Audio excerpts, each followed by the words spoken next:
जमीन से 400 फीट ऊंचे 4500 साल पुराने इस पिरामिड में ऐसा क्या था जिसको देखने के लिए रिसर्चर्स ने एक रोबोटिक कैमरा अंदर भेजा। रोबोटिक कैमरा कुछ दूर जाने के बाद रुक गया क्योंकि उसके सामने पत्थर की एक दीवार आ गई थी। रिसर्चर्स को इस वक्त यकीन हो चुका था कि इस पत्थर की दीवार के पीछे कोई ना कोई ऐसा राज है जो पिछले 4500 साल से छुपा हुआ था और वो ये राज हर कीमत पर जानना चाहते थे। इन लोगों ने रोबोटिक कैमरे के आगे एक ड्रिल मशीन लगाई जिसने उस पत्थर की दीवार में एक होल कर दिया।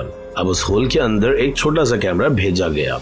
रिसर्चर्स ने दीवार के पीछे जो मंजर देखा वो एक ऐसा राज था जो 4500 साल से किसी ने नहीं देखा था।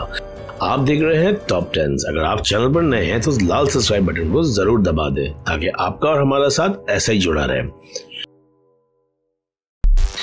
नाजरीन, मिस्र यानी इजिप्ट में 138 ऊंचे तरीन पिरामिड्स मौजूद हैं जिन्होंने पिछले हजारों साल से दर्जनों अर्थक्वेक्स और नेचुरल डिजास्टर्स देखे हैं, लेकिन मजाल है कि इनमें से कोई भी इधर से उधर हुआ हो। दोस्तों, इनमें से सबसे ऊंचा और बड़ा pyramid the great pyramid of Giza कहलाता है और इस पिरामिड की बेस का एरिया 13 एकड़ है, जिसका मतलब है हैरत अंगेज तौर पर 2 या 4 नहीं बल्कि पूरे 9 फुटबॉल फील्ड्स आ सकते हैं। एक एस्टिमेट के मुताबिक इस पिरामिड में 23 लाख बड़े बड़े पत्थरों का इस्तेमाल हुआ है, जिनमें से कई का वजन 50 टन से भी ज्यादा था। अगर इसके टोटल वजन का अंदाजा लगाया जाए तो दोस्तों इस पिरामिड का वजन 7 लाख टन है, जो कि दुबई में बने बुर्ज खलीफा से 12 गुना ज्यादा है। सवाल ये पैदा होता है कि इतने ऊंचे और आलीशान पिरामिड्स बनाने का मकसद क्या था। हजारों साल पहले जब इंसानों के पास कोई टूल्स भी मौजूद नहीं थे तो कैसे inch by inch in pyramids की दीवारों को लेवल किया गया? कैसे 50 टन के पत्थर को स्क्वायर में काट कर इनको तकरीबन 80 फीट ऊपर पहुंचाया गया? और इनको बनाने में ऐसे कौन से इंजीनियर्स और आर्किटेक्ट्स का हाथ था जिन्होंने पिरामिड्स को अर्थक्वेक प्रूफ के साथ साथ इनके तमाम साइड्स को एग्जैक्टली 51.5 डिग्रीज एंगल पर सेट किया था? ये सब कुछ जानने के लिए टॉप 10 की वीडियो को आखिर तक देखें। Task number 1।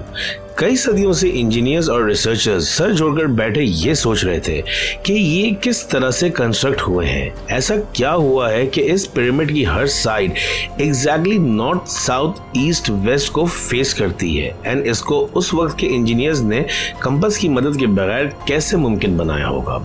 कई एक्सपर्ट्स का मानना है कि उस टाइम के आर्किटेक्ट्स ने सबसे पहले ऐसी जमीन तलाश की होगी जो लाखों टन पत्थरों का वजन झेल सके। उसके बाद पोलर स्टार्स यानी वो सितारे जिनकी मदद से अर्थ की पोल्स का पता चलता है, उनको इस्तेमाल करते हुए पिरामिड की साइड्स को मार्क किया गया होगा। ना कोई कंपास और ना कोई ऑप्टिकल इंस्ट्रूमेंट, सिर्फ इस बेसिक टेक्निक से हजारों साल पहले इस पिरामिड की डायरेक्शन सेट की होगी और वो भी 0 एरर्स के साथ। Task number 2। अगला टास्क था इस 13 एकड़ की जमीन को लेवल करने का। अगर ये लेवल थोड़ा सा भी आउट होता तो 23 लाख पत्थरों से बने इस पिरामिड को खड़ा रखना बिल्कुल ही नामुमकिन था।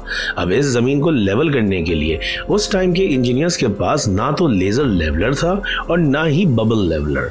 एक्सपर्ट्स का मानना है कि कंस्ट्रक्शन साइट के 4 साइड्स पर खड्डा करके उसमें पानी डाला गया होगा और फिर एक साइड के पानी के लेवल से दूसरे साइड के पानी के लेवल को मैच किया गया होगा।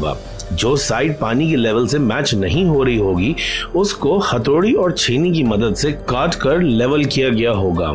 कई एक्सपर्ट्स का मानना है कि एंशिएंट इजिप्शियंस ने एक सिंपल टूल का इस्तेमाल किया होगा जिसके दोनों साइड्स पर लकड़ियां और ठीक सेंटर में एक रस्सी से पत्थर लटका हुआ है। अगर पत्थर जमीन से टच हो गया और उसकी रस्सी ठीक सेंटर लाइन पर आ रही होगी तो इसका मतलब है कि बीच की जमीन परफेक्टली लेवल्ड है। Task number 3। अब पिरामिड कंस्ट्रक्शन साइट पर डायरेक्शंस भी सेट थी, मार्किंग्स भी हो चुकी थी और जमीन का लेवल भी सेट था। अब बारी थी कंस्ट्रक्शन स्टार्ट करने की, जिसके लिए लाखों टन वजनी पत्थर रिक्वायर्ड थे। लेकिन ये पत्थर काटने के लिए ना ही उनके पास ग्राइंडर थे और ना ही जैक हैमर्स, लेकिन फिर भी उन्होंने 50 टन वजनी पत्थर काटे भी और उनको स्क्वायर और रेक्टेंगल शेप्स भी दिए। लेकिन आखिर किस चीज की मदद से? जी हाँ दोस्तों, ये जो आप फोटो देख रहे हैं ये है वो टूल जिसके इस्तेमाल से इस पत्थर को काटा गया। एक्सपर्ट्स का मानना था पत्थर को काटने के लिए इस्तेमाल होने वाली छेनी सिर्फ कॉपर से नहीं बनी थी, क्योंकि उनको भी ये बात मालूम थी कि कॉपर नरम होता है और पत्थर नहीं काट सकता। इसलिए इसमें एक केमिकल आर्सेनिक शामिल किया गया था। कॉपर और आर्सेनिक से बनी ये छेनी लकड़ियों के हथौड़ों से पत्थरों पर ठोकी जाती थी और कई घंटों की मेहनत के बाद बड़े बड़े पत्थर शेप में लाए जाते थे। Task number 4।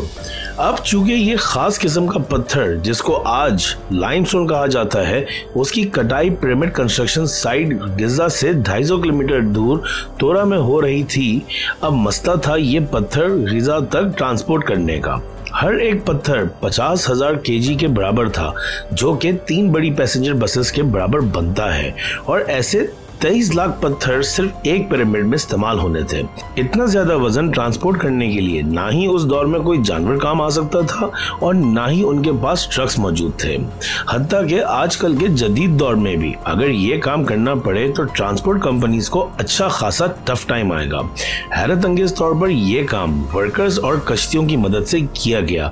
जी हाँ दोस्तों, तोरा और गिज़ा के दरमियान मौजूद रिवर का फायदा उठाया गया और बड़ी बड़ी कश्तियों में पत्थर लाद कर कंस्ट्रक्शन साइट पर लाया गया।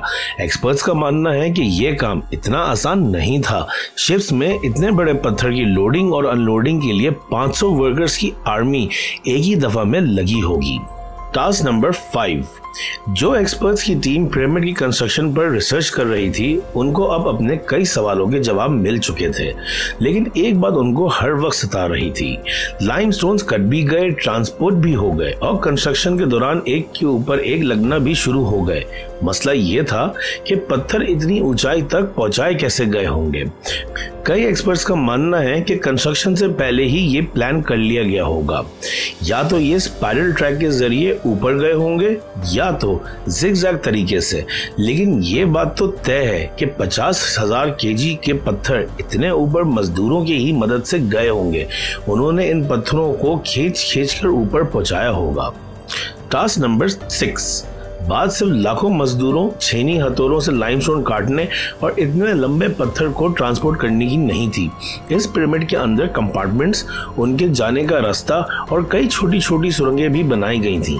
बाकी सब चीजें तो ठीक थीं, लेकिन एक चीज एक्सपर्ट्स को हैरान कर गई और वो ये थी कि अंदर के कंपार्टमेंट में जो पत्थर इस्तेमाल हुआ था वो लाइमस्टोन नहीं बल्कि ग्रेनाइट था। जी हाँ दोस्तों, ग्रेनाइट एक ऐसा पत्थर है जो डायमंड के बाद सबसे सख्त तरीन स्टोन माना जाता है। आजकल के मॉडर्न दौर में भी ग्रेनाइट बड़े बड़े ग्राइंडर की मदद के अलावा नहीं काटा जा सकता।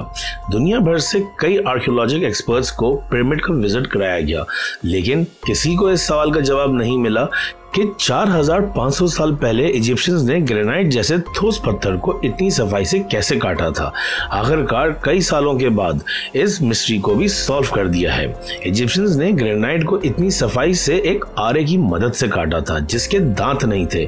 जी हाँ, बगैर दांतों वाले इस आरे के दोनों साइडों पर वजन डालकर इसको ग्रेनाइट पर चलाया जाता और बीच में बजरी डाली जाती। एक्सपर्ट्स का मानना है इस तरीके से इतने बड़े पत्थर को काटने में 4 महीने का वक्त तो लगा ही होगा। आखिरकार पिरामिड्स को बनाने का मकसद क्या था? इन पिरामिड्स को बनाने में कितने मजदूर एक ही वक्त में काम करते और रोबोटिक कैमरा ने पिरामिड के अंदर मौजूद ग्रेनाइट के स्लैब में सुराख किया तो उसके अंदर वो कौन सा मंजर देखा गया जो पिछले 4500 सालों से किसी ने नहीं देखा था? ये सब और इससे भी ज्यादा आप जान सकेंगे इस वीडियो के पार्ट 2 में। शुक्रिया।